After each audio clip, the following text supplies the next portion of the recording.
ہمارے بزرگان اولیاء کرام کس طرح اپنا کام کرتے ہیں۔ اصل میں تلاش کرنے والا انسان جانتا نہیں ہے کہ جس کے پاس وہ جا رہا ہے اس کے پاس اس انسان کی ضرورت کے علاوہ اور کیا ہو سکتا ہے، کیونکہ وہ آشنا ہی نہیں ہے۔ مثلاً اسے نمک کی ضرورت ہے اور وہ نمک کی تلاش میں گیا، آگے جا کے پتہ چلا کہ وہاں نمک کے علاوہ بھی بہت سارا کارخانہ ہے۔ تو جب تک پتہ نہ چلے تقاضا اور سوال نہیں ہوتا۔ اگر عام حالات میں یہ دیکھا جائے کہ جو طلب حق ہے، طلب مولا ہے، یہ بھی جس آدمی میں ہو اس میں اکثر یہ پہلے دن سے نہیں ہوتی۔ طلب حق جو ہے یہ بھی عطا ہوتی ہے، اور یہ عطا غالباً ان لوگوں کو ہوتی ہے جو طلب دنیا میں بزرگوں کے پاس گئے۔ ان لوگوں کو ان کے سوال کے دوران یہ بات سمجھا دی جاتی ہے کہ جو تم مانگنے آئے ہو وہ تو ہے ہی صحیح، لیکن یہ ہے اصل چیز مانگنے والی۔ یعنی کہ دنیاوی سوال والے کو دینی سوال بھی بزرگان دین نے عطا کیے۔ وہ آدمی دنیاوی ضرورت کے لیے گیا تھا اور وہاں اسے کوئی دوست مل گیا۔ اس سے پوچھا کہ کیسے آئے ہو؟ تو اس نے کہا میں تو چینی لینے کے لیے آیا ہوں۔ اس نے کہا میں تو نمک لینے آیا تھا اور تم چینی لینے آئے ہو، اصل بات کیا ہے؟ اس نے کہا شام کو بیٹھ کے بات کریں گے۔ شام کو اس نے بتایا کہ نمک تو بابا جی نے دکھانے کے لیے رکھا ہوا ہے، اصل میں تو اس کے پاس چینی ہے۔ اس نے سوچا پھر چینی لینی چاہیے۔ اس طرح مانگنے والے کا مزاج بدل گیا۔ تو اس طرح مزاج بدلتے جاتے ہیں جب تک پتہ نہ ہو کہ اس دینے والے کے پاس دینے کے لیے کیا کیا امکانات ہیں، تب تک سوال کرنے والا سوال کی جرت نہیں کر سکتا۔ سوال کرنے والے کو پتہ ہونا چاہیے کہ اس بزرگ کے پاس کیا فیلڈ ہے، تو پھر سوال کرے۔ مثلاً دودھ والی دکان پر دودھ کی کڑاہی لگی ہوئی ہو اور آپ اسے کہیں کہ چلو کپڑا دے دو، تو یہ عجیب سی بات لگتی ہے۔ وہ تو دودھ کی کڑاہی لگائے بیٹھا ہے اور تم اس سے کپڑا مانگ رہے ہو، تو یہ عجیب سی بات لگتی ہے کہ وہ دودھ لگائے بیٹھا ہے اور تم اس سے کپڑا مانگتے ہو۔ تو اپنی ضرورت کے لیے بزرگوں کے پاس جانے والے زائرین آپس میں بات کرتے ہیں کہ اس آدمی کے پاس کیا چیز ہے، کیونکہ میں تو نمک کی تلاش میں نکلا ہوں۔ تو وہ دوسرا آدمی سے بتاتا ہے کہ نمک تو اس کے پاس ہے مگر اصل بات چینی والی ہے، یہ کوٹا لاٹ کرتا ہے۔ اس طرح اس کا سوال بدل جاتا ہے۔ اسی طرح بعض اوقات کسی آدمی سے پوچھتے ہیں کہ تو بتا اس بزرگ کے پاس کیا ہے، تو وہ کہتا ہے اس کے پاس جادو ہے۔ جادو یہ ہے کہ یہ انسان کا سوال بھلا دیتا ہے، سوال یاد نہیں رہتا۔ میں ایک کام سے آیا تھا اور جس کام کو آیا تھا وہ کام وہیں رہ گیا اور میں کہیں اور چل پڑا، میں سوال ہی بھول گیا۔ تو یہ اور طرح کا طلسم ہے کہ جس کام کے لیے آپ آئے تھے وہ کام یاد ہی نہیں رہا اور ہم کسی اور سفر پہ نکل گئے ہیں۔ اس طرح باقی لوگ بھی دیکھا دیکھی کسی اور سفر پہ نکل پڑتے ہیں۔ تو بزرگوں نے اس طرح لوگوں کو سفر کرایا، ان کو سوال سے الگ کر لیا، بعض اوقات ان کے سوال سے بہتر سوال دے دیا۔ مثلا وہ کہتے ہیں کہ تمہیں گرامر چاہیے، صرف وہ نحو چاہیے کیونکہ تم نے مقابلہ کرنا ہے، تو تم ان سب سے بہتر چیز لے جاؤ، تم نے صرف و نحو کیا کرنی ہے۔ تو وہ دنیاوی سوال کرنے والے کو صرف نحو پڑھائے بغیر اس کا فکرہ درست کر دیتے ہیں۔ اگر فکرہ صرف نحو پڑھے بغیر درست ہو جائے اور شعر اپنے اوزان کے بغیر ہی موضوع کر دیا جائے تو یہ تو بہت بڑی بات ہے۔ یہ بزرگوں کا کمال ہوتا ہے، تو یہ ان کا ایک طریقہ ہوتا ہے۔ دوسرا یہ ہوتا ہے کہ جو دنیاوی طلب ہے وہ انسان کو گرفت میں لے لیتی ہے اور بزرگان دین اس گرفت سے بچاتے ہیں اور پھر اسے کسی نئے سفر سے رجوع کراتے ہیں، شوق پیدا کر دیتے ہیں۔ دنیاوی خواہشات کا جو جن اسے چمٹ گیا ہوتا ہے اسے اس کی اوقات سمجھا دیتے ہیں کہ یہ اس کی حیثیت ہے، اس کا انجام مٹی ہے، اس کا انجام خوفناک ہے، یہ کام تم چھوڑ دو۔ تو وہ انسان کچھ تو چھوڑنے پر راضی ہو جاتا ہے اور باقی کچھ وہ توجہ سے چھڑا دیتے ہیں۔ تو بزرگ یہ کام کرتے ہیں۔ اس لیے عام طور پر رجوع اللہ جو ہے یہ پہلے دن سائل کا سوال نہیں ہوتا، بلکہ تقریباً ہر ایک کا سوال رجوع دنیا ہی ہوتا ہے۔ گھر سے جو لوگ نکلتے ہیں ان میں کم لوگ ہوتے ہیں جو اللہ کے لیے نکلتے ہیں، ورنہ عام طور پر کسی دنیاوی شوق یا دنیاوی پریشانی میں نکلتے ہیں۔ اگر آگے سے اللہ والا مل جائے تو طلب اللہ والی بن جاتی ہے، اور اللہ والوں کو اگر دنیا والا مل جائے تو وہ طلب دنیا والی بن جاتی ہے۔ دیکھنا یہ ہے کہ کیسا بندہ آپ کو ملا۔ اگر ذاتی طور پر آدمی کا سوال یہ تھا کہ میرے میرے گھر میں بڑی تکلیف ہے، تو بزرگ نے کہا کہ تکلیف کا یہ علاج ہے کہ تم 2 نفل نماز پڑھو۔ اس طرح اس آدمی کو نفلوں پہ لگا دیا کہ ہر پرابلم کا علاج نفل ہے۔ اس طرح وہ شخص پورا ہی اللہ کو مان گیا، اب نفل ہی نفل رہ گئے اور پرابلم کوئی نہیں ہے، یا اگر پرابلم ہے بھی صحیح تو کوئی احساس نہیں ہے۔ اس سے اگر کہے کہ وہ آپ کی گائے جس کے لیے نفل پڑھ رہے تھے وہ مر گئی، تو وہ کہے گا کہ ہم نفل پڑھ رہے ہیں اور ہمیں گائے کا کوئی پتہ نہیں، گائے جانے اور گائے کا مالک جانے۔ تو یہ بزرگان دین کا کام ہوتا ہے۔ دوسرا ان کا ایک اور یہ سولوشن ہوتا ہے کہ وہ انسان کو ایسے متوجہ کرتے ہیں کہ اس کی توجہ میں خود آ جاتے ہیں، اس کے خیال میں خود آ جاتے ہیں۔ اب کسی کی توجہ خیال میں آ جانے سے اس شخص کے خیال سے باقی پریشانیاں ٹوٹ جاتی ہیں۔ دل کے اندر 1000 خواہشات ہوتی ہیں اور اگر ایک بڑی خواہش پیدا کر دی جائے تو باقی ہر خواہش ٹوٹ جائے گی۔ تو بزرگ دل کو اس طرح صاف کرتے ہیں کہ اس شخص کو آرزوؤں سے آزاد کرا دیتے ہیں اور ایک بڑی سی آرزو ساتھ لگا دیتے ہیں۔ اگر ایک بچہ چھوٹی چھوٹی باتوں پہ رو رہا ہو تو اسے ایک تھپڑ زور سے لگا دو، وہ رونا بند کر دے گا۔ زیادہ درد بھی چھوٹے درد کا علاج ہے، اس لیے بزرگان دین چھوٹی توجہ کو بڑی توجہ سے بدل دیتے ہیں۔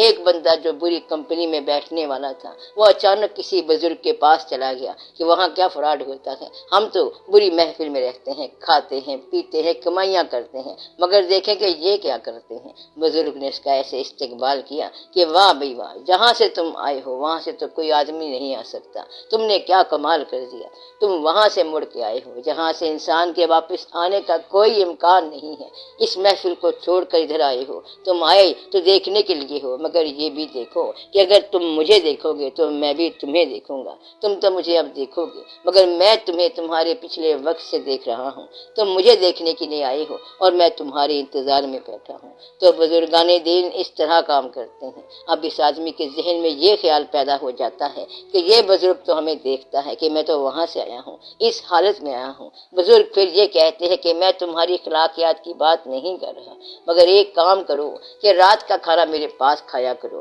اس نے سوچا کہ کھانا تو کھا ہی لیا کریں گے، اب ہر رات کھانا بھی ہے اور یہ احساس بھی کہ بزرگ دیکھ رہا ہے، تو وہ بیچارہ تو مر ہی گیا اور اس کے اندر شرارت کی کوئی بات نہ رہ گئی۔ بزرگ کے پاس جانے والا کچھ ہی دن میں بدل گیا۔ تو یہ ہے لوگوں کے پاس بات۔ دوسری بات یہ ہے کہ اللہ تعالیٰ نے خوشبو بنائی ہے، تو یہ خوشبو زمانے پر احسان ہے۔ اس کو انجوائے کرنے کے لیے، لطف لینے کے لیے اللہ تعالیٰ نے لوگوں کے پاس یہ قوت رکھی ہے کہ وہ خوشبو کا لطف لیں۔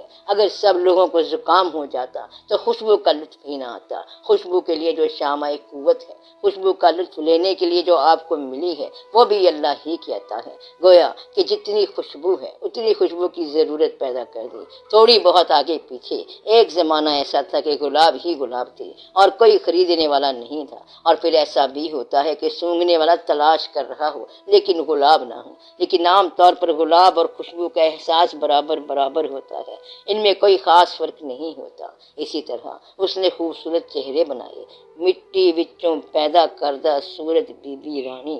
تو مٹی میں سے بی بی رانی صورت نکلی تو وہ ماں کے پیٹ میں اندھیرے میں چہرے لکیرتا ہے۔ تو میاں محمد صاحب رحمت اللہ نے کہا ہے کہ اللہ بی بی رانی صورت بناتا ہے اور وہ خوبصورت صورتیں لکھتا ہے، چہرے بناتا ہے، احسن تکمیم چہرے بناتا ہے۔ خوبصورت چہرے بنانے کا ذوق اس کے اپنے پاس ہے، اور اگر وہ چہرہ دیکھنے والا پیدا نہ کرے گا تو چہرہ بنانے کا عمل رائے گاں ہو جائے گا۔ وہ ایسا کبھی نہیں کرے گا، وہ اللہ ہے، وہ چہرہ پسند کرنے والی آنکھیں پیدا کرے گا اور پھر دونوں کو چھوڑ دے گا۔ دونوں بھاگے دوڑے پھریں گے، ایک چہرہ لے کے پھرے گا، دوسرا آنکھ لے کے پھرے گا۔ وہ اس کی تلاش میں جائے گا، وہ اس کے سامنے گزرے گا، کبھی بلا کے دیکھ لیا، کبھی بلا کے دیکھ لیا، کبھی پاس جا کے دیکھ لیا، کبھی اس نے دیکھا، کبھی اس نے دیکھ لیا، بس ہر صورت میں وہی ملتا ہے۔ تو اللہ تعالیٰ نے یہ خاص مضمون پیدا کر دیا کہ ہر آدمی کے اندر چہرے کی پسندیدگی کا عمل پیدا کر دیا اور ادھر چہرہ پیدا کر دیا۔ یہ اللہ کے اپنے کام ہیں۔ اللہ تعالیٰ نے دریا پیدا کیے تو غیانی آ جائے تو دریا شہروں کو ڈبو دیتا ہے، دریا پیدا کر دیے اور ڈوبنے کے باوجود دریا کے کنارے شہر پیدا کر دیے۔ تو یہ اللہ کے کام ہے کہ شہر کو دریا ڈبوئے گا لیکن شہر پھر بھی دریا کے کنارے ہوں گے۔ ایک ملک کی کہانی ہے کہ وہاں ڈیم ٹوٹ گیا تو ساتھ والے گاؤں بہہ گئے۔ جب گاؤں والوں کو ہوش آیا تو انہوں نے کہا کہ سب سے پہلے ڈیم بناؤ کیونکہ اس کے بغیر زندہ نہیں رہ سکتے۔ اس وقت یہ ہماری موت کا باعث ہے، لیکن یہی ہماری زندگی کا باعث ہے۔ تو انسان کا عجیب کھیل ہے کہ یہ موت کا باعث ہے اور یہی زندگی کا باعث ہے۔ تو اللہ تعالیٰ نے انسان کے لیے جو حسن پیدا کیا ہے اس کے مقابلے میں کچھ اور پیدا کر دیا، یہ اللہ تعالیٰ کے کام ہے۔ اگر اللہ تعالیٰ یہ کہتا ہے کہ یہ میرا گھر ہے، یعنی بیت اللہ شریف، اللہ جب یہ کہتا ہے تو ٹھیک ہی کہتا ہے۔ اس کے اندر کسی نے اللہ کو بیٹھا ہوا تو نہیں دیکھا، یہ صرف اس کا حکم ہے کہ یہ میرا گھر ہے، پھر وہ حکم دے دے گا کہ میرے گھر کے اندر آ کے سجدہ کرو۔ جب یہ حکم آ گیا کہ یہ میرا گھر ہے تو پھر سجدہ کرانے والا ادھر رجوع کرائے گا اور پھر یہ بھی کہے گا کہ یہ مرکز ہے، یہ اسے ضرور کہنا چاہیے۔ تو اللہ نے جب اسے بیت اللہ کہا تو پھر رجوع الی بیت اللہ بھی ہوگا، اور اس طرح سب کے لیے خانہ کعبہ کی مرکزیت ہو گئی۔ اگر اللہ یہ کہے کہ یہ میرے محبوب صلی اللہ علیہ وآلہ وسلم ہیں اور مجھے ان سے محبت ہے، ہم ان پر درود بھیجتے رہتے ہیں، اور اگر کسی نے ان کے سامنے آواز اونچی کی تو اس کے اعمال ضائع ہوں گے۔ تو بات اصل میں یہ ہے کہ ہم اپنی شان میں گستاخی برداشت کر سکتے ہیں، لیکن محبوب کی شان میں گستاخی برداشت نہیں کر سکتے۔ جو کچھ اللہ تعالیٰ نے انسان کی ضرورت میں رکھا، اس کی ضرورت کا علاج اس نے خود مہیا فرمایا۔ اب میں بتانا یہ چاہ رہا ہوں کہ یہ کھیل مسافر کا نہیں ہے، کھیل منزل کا ہے۔ کھیل مسافر کا نہیں، کھیل کس کا ہے؟ کھیل منزل کا ہے۔ اگر شمس تبریز رحمت اللہ تلاش کر رہا ہے رومی کو، تو اس وقت رومی رحمت اللہ تو تبریز سے بے نیاز تھا۔ شمس تبریز جب آئے تو انہوں نے رومی سے پوچھا کہ تم یہ کیا کر رہے ہو؟ انہوں نے کہا کہ چاہدانی تو اس کو کیا جانے، یہ کیا چیز ہے، یہ علم ہوتا ہے جو تم جیسے لوگوں کو پتہ نہیں ہوتا۔ شمس تبریز نے ان کی ساری کتابیں، سارا علم اٹھا کے پانی میں پھینک دیا۔ مولانا روم رحمت اللہ بڑے پریشان ہوئے، کہنے لگے میری عمر بھر کی کمائی چلی گئی، میری محنت چلی گئی، میرا علم چلا گیا، میرے علم کا مجموعہ چلا گیا، سارے تذکرے چلے گئے، ساری یادداشتیں چلی گئیں، تو نے میرا سارا کام خراب کر دیا۔ جب مولانا روم رحمت اللہ بہت روئے تو انہوں نے تالاب میں سے ساری کتابیں نکال دیں جو کہ خشک تھیں۔ تب مولانا نے پوچھا یہ کیا؟ انہوں نے کہا یہ تو نہیں جان سکتا۔ اب آگے آگے تبریز رحمت اللہ اور پیچھے پیچھے رومی رحمت اللہ۔ انہوں نے کئی سال کے بعد رومی رحمت اللہ سے بات کی۔ رومی رحمت اللہ نے کہا آپ نے اتنے سال بعد مجھ سے بات کی ہے۔ تب شمس تبریز رحمت اللہ نے کہا کہ تم تو اب کی بات کر رہے ہو، میں تمہیں 30 سال سے ڈھونڈ کے اب ملا ہوں، میں تو تمہیں پہلے سے تلاش کر رہا ہوں، تو نے مجھے کیا ڈھونڈنا تھا، یہ تو میں تمہیں ملا ہوں۔ تو بعض اوقات یہ ہوتا ہے کہ منزل خود ڈھونڈ کے ملتی ہے، اس لیے یہ سوال سائل کا نہیں ہوتا۔ اگر منزل یہ کہہ دے کہ بکنگ ختم ہو گئی ہے تو پھر کام ختم، اور منزل یہ بھی کہہ سکتی ہے کہ اسے ٹکٹ کے بغیر ہی آنے دو، تو یہ سارا جلوہ منزل کا اپنا ہے، مسافر کا صرف بھرم ہے۔ بابا بلے شاہ رحمت اللہ کہتا ہے کہ کوئی ہور چوبارے وچ بولے تے ایویں تینوں بھرم پیا، تم ایسے ہی وہم میں پڑ گئی ہو، اصل میں کوئی اور بول رہا ہے، تیرا یار تیرے اندر کولے تے ایویں تینوں بھرم پیا، تجھے ایسے ہی اندازہ ہو رہا ہے بات تو کسی اور کی ہے۔ تو اپنے آپ کو تلاش کرنے والا کہہ رہا ہے، حالانکہ تو تلاش نہیں کر رہا بلکہ منزل تجھے خود لے کے چلی ہے۔ تو سمجھ رہا ہے کہ تو خود جا کے دریا سے پانی بھر کے لائے گا، مگر یہ دریا کی اپنی صفت ہے کہ وہ پیاسوں کو پلاتا رہتا ہے، یہ ان کا اپنا پروگرام ہوتا ہے۔ اس لیے اگر تم اپنے پروگرام کو اللہ کے حوالے کر دو، منزل کے حوالے کر دو، تو پھر اللہ تعالیٰ دنیا کی خواہش کو بدل کے دین کی خواہش بنا دیتا ہے۔ وہ کبھی دین کی خواہش کو دنیا کی خواہش بنا دیتا تھا، اور کبھی خواہش کے بغیر بھی کسی کو دے دیتا ہے اور کہتا ہے کہ میں دے کر ہی رہوں گا۔ انسان کہتا ہے کہ میں نے نہیں لینا، مگر اللہ کہتا ہے کہ میں دے کر رہوں گا۔ تو جاتا کہاں ہے؟ اور پھر گردن سے پکڑ کر اسے فقیری دے دیتا ہے۔ تو ایسا بھی ہوتا ہے کہ بندہ کہیں اور چلا ہے اور اسے کچھ اور مل جاتا ہے، یہ اللہ تعالیٰ کے کام ہے، یہ دینے والے کا اپنا مضمون ہے۔ اگر آپ طالب کو طلب کے ضمن سے نکال دیں تو یہ مطلوب کی طلب ہے جو کہ طالب بناتی ہے، پھر آپ کو یہ بات جلدی سمجھ آئے گی۔ آپ جسے مطلوب کہتے ہیں، محبوب کہتے ہیں، تو محبوب اپنی چاہت کے لیے محبت کو پیدا کرتا رہتا ہے، تلاش کرتا رہتا ہے، اس لیے وہ جو موہب بن گئے ہیں، طلب دنیا کو چھوڑ کر طلب مولا میں آ گئے۔ یہ ان کا کمال نہیں ہے، بلکہ یہ مولا کی مرضی ہے کہ جس کو چاہے طلب مولا دے اور جس کو طلب دنیا دے دے۔ آپ بات سمجھ گئی؟ اس لیے یہ فیصلہ اس کا اپنا ہے، اور وہ خود کہتا ہے کہ میں چھپا ہوا خزانہ تھا اور میں نے چاہا کہ میں ظاہر ہو جاؤں، اس لیے میں نے کائنات کو تخلیق کر دیا۔ کائنات کو اس لیے تخلیق کر دیا کہ اس نے ظاہر ہونا تھا۔ ظاہر ہونے والا اگر مخفی ہو جائے تو پھر آپ لوگ کچھ بھی نہیں ہیں۔ لہذا انکاری بھی اللہ کا اظہار ہے اور اقراری بھی اللہ کا اظہار ہے، ماننے والا بھی اس کا اظہار ہے اور نہ ماننے والا بھی اس کا اظہار ہے۔ اس لیے یہ اس کا کھیل ہے، بس اس کا یہ کھیل جاری رہے گا، بلیک اینڈ وائٹ، رات اور دن کے ضمن میں۔ کچھ لوگ ماننے والے ہوں گے اور کچھ نہ ماننے والے ہوں گے، کچھ درمیان میں منافقت میں رہیں گے کہ کبھی مانا اور کبھی نہ مانا۔ ہر باب میں یہی ہوگا، کہیں امیر ہوگا اور کہیں غریب ہوگا، کچھ بہت ایمان والے ہوں گے اور کچھ بہت کفر والے ہوں گے، کچھ درمیان والے ہوں گے یعنی منافق۔ سب کون کرتا ہے؟ خود اللہ تعالیٰ۔ وہ کہتا ہے میں اندھیرے سے روشنی میں داخل کرتا ہوں اور ان کو پتہ ہی نہیں چلتا۔ جس کا خیال درست ہو گیا وہ کہتا ہے میں نے بڑی محنت کی ہے، اس نے کوئی محنت نہیں کی، بلکہ اللہ اسے اندھیرے سے روشنی میں لے آیا اور روشنی اس نے خود ہی عطا فرمائی، اور اس کے جو گناہ تھے، جمی سیئات تھے، اس کو اللہ نے خود نیکی بنا دیا۔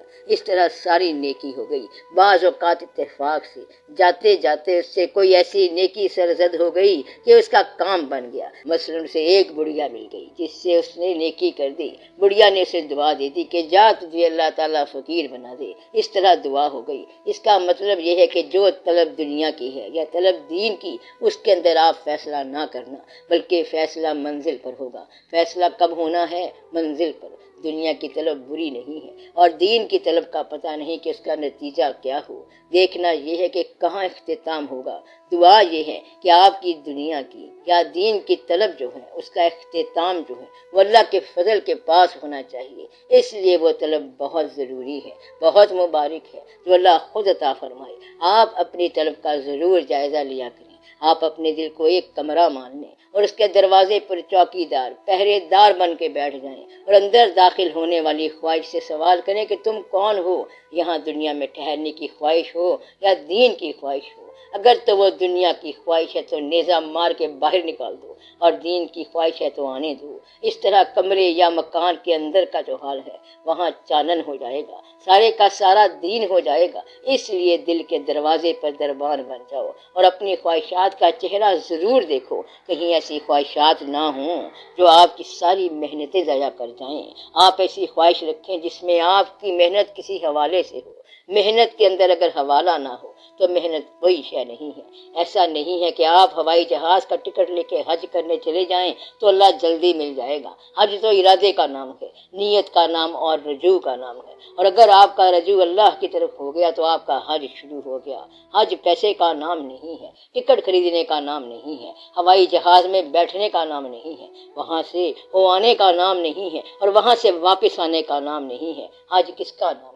کہ تیرے دل کے اندر رجوع اللہ ہو جائے۔ اس کا مطلب یہ ہے کہ غریب بھی اتنی آسانی سے حج کر سکتا ہے جتنا کہ امیر، بلکہ غریب کا حج بہتر ہو سکتا ہے۔ ایک آدمی اپنے پیر صاحب کے پاس گیا کہ آپ دعا کریں، مجھے بھی عرصہ ہو گیا ہے دعا کرتے ہوئے، میں اپلائی کرتا ہوں حج کے لیے لیکن میرا نام نہیں نکلتا، دعا کریں کہ میرا نام آ جائے۔ پیر صاحب نے کہا دعا کرو کہ اس کا نام نہ آئے۔ وہ شخص بہت زیادہ رویا اور بولا کہ آپ نے تو الٹی دعا مانگ دی ہے، میں جانا چاہتا ہوں اور آپ نے روک دیا ہے۔ اس روتے ہوئے کو پیر صاحب نے بلایا اور کہا کہ بات سن، میں نے 16 حج کیے ہیں، تو میرے 16 حج کا ثواب لے لے اور یہ درد مجھے دے دے۔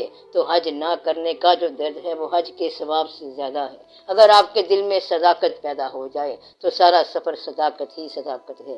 حج پر جانے والے کا ہر قدم ہی حج ہے، اگر نیت ہو تو، اور اگر نیت نہ ہو تو پھر جانا بھی تکلیف ہے اور آنا بھی تکلیف ہے۔ پھر ایسے ہے جیسے نہ گیا خر عیسیٰ رابا مکہ بود، چوب یاید ہنوز خر باشد۔ یعنی حضرت عیسیٰ علیہ السلام کا گدھا بھی مکہ کے سفر پر گیا تھا اور جب واپس آئے تو گدھے کا گدھا ہی تھا۔ تو حج رجوع کی بات ہے، اللہ کی طرف جو رجوع کرنا ہوتا ہے یہ انسان خود نہیں کرتا، بلکہ یہ بزرگ لوگ ہوتے ہیں جو دنیاوی خواہشوں کے سفر میں اللہ کا رجوع کرا دیتے ہیں، بلکہ اللہ خود اپنی طرف رجوع کرا لیتا ہے۔ یہ اللہ کا اپنا کام ہے۔ کبھی آپ کو مال دے کے رجوع کراتا ہے، یعنی احسان کے ذریعے، اور کبھی مال لے کے رجوع کراتا ہے۔ دونوں طریقے دونوں طرف سے ہیں، یعنی کبھی مال دے کے گمراہ کر دیتا ہے اور کبھی غریبی دے کے کافر بنا دیتا ہے۔ مال اگر مغرور کر دے تو کفر ہے، اور اگر غریبی ناشکرا بنا دے تو یہ بھی کفر ہے۔ اس طرح غریبی بھی عذاب ہے اور مال بھی عذاب ہے اگر وہ خدا سے دور کرے۔ وہ غریبی رحمت ہے جو اللہ کے آگے جھک جائے۔ اگر کوئی غریب ہو اور اللہ کے آگے نہ جھکے، غریب ہو کے سنگ دل ہو، تو سب سے بڑا بدقسمت آدمی وہ ہے، اور سب سے اچھی قسمت والا وہ ہے جو امیر بھی ہے اور رحم دل بھی ہے۔ وہ بہت اچھا آدمی ہوا کہ دنیاوی دولت بھی ہے اور دینی دولت سے بھی مالا مال ہے۔ اس لیے آپ اللہ تعالیٰ کی طرف رجوع رکھیں۔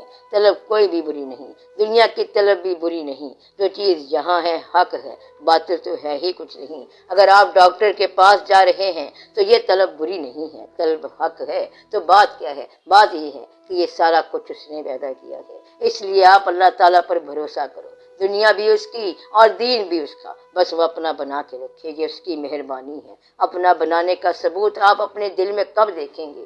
جب آپ کو کچھ حاصل ہو۔ آپ کے پاس اگر دولت ہو جو اللہ تعالیٰ نے آپ کو دی ہے، تو کیا آپ اس کے نام پر دولت نثار کر سکتے ہیں؟ اگر آپ نثار کر سکتے ہیں تو یہ دولت رحمت ہے، اور اگر نہیں کر سکتے تو یہ دولت تکلیف دہ ہے۔ آپ اپنی زندگی میں یہ ضرور جائزہ لیا کریں کہ آپ کسی ایسے دور میں، کیفیت میں داخل نہ ہو جائیں جب آپ کو دنیا چھوڑنا مشکل ہو۔ اللہ کے لیے وہ دور چھوڑنے کی ہمت ہونی چاہیے۔ بادشاہ کب تکلیف میں ہوتا ہے؟ جب اس کا حاصل کرنا آسان ہوتا ہے اور چھوڑنا مشکل ہوتا ہے، لیکن سب چھڑا دیا جاتا ہے۔ اس لیے یہ دیکھنا کہ آپ لوگ اللہ تعالیٰ کے آگے جھکتے رہیں، دن رات اور صبح شام۔ اللہ تعالیٰ خود ہی اپنی تمنا عطا فرماتا ہے۔ اولیاء کرام جو ہیں یہ وہ کام کرتے ہیں جو اللہ تعالیٰ نے ان کے سپرد کر رکھے ہیں۔ کبھی دنیاوی ضرورت کو دین بنا دیتے ہیں، کبھی خود اس آدمی کی ضرورت بن جاتے ہیں اور اس کو اللہ سے رجوع کرا دیتے ہیں۔ کبھی اس کو ایسا پیغام دیتے ہیں جو آگے جا کے ہونا ہے۔ مثلاً اسے بتاتے ہیں کہ آپ کے والد صاحب جو فوت ہو چکے ہیں وہ یہ کہہ رہے ہیں کہ یہ کرنا ہے، فلاں جگہ یہ کام کرنا ہے۔ اس طرح اس کو پیغام مل جاتا ہے۔ اس لیے ان بزرگوں کا بڑا کام ہوتا ہے۔ بزرگوں کو پیدا کرنے والا بھی اللہ، اور بزرگوں کی ضرورت پیدا کرنے والا بھی اللہ ہے۔ نہ بزرگ کوئی شے ہے اور نہ فالوور، یہ سارا اللہ کا اپنا کام ہے۔ کبھی اللہ کسی کو بزرگ بنا دیتا ہے اور کسی کو فالوور بنا دیتا ہے، کھیل اس کے اپنے ہیں۔ آپ اللہ کی طرف رجوع رکھیں، سب کھیل سمجھ میں آ جائے گا۔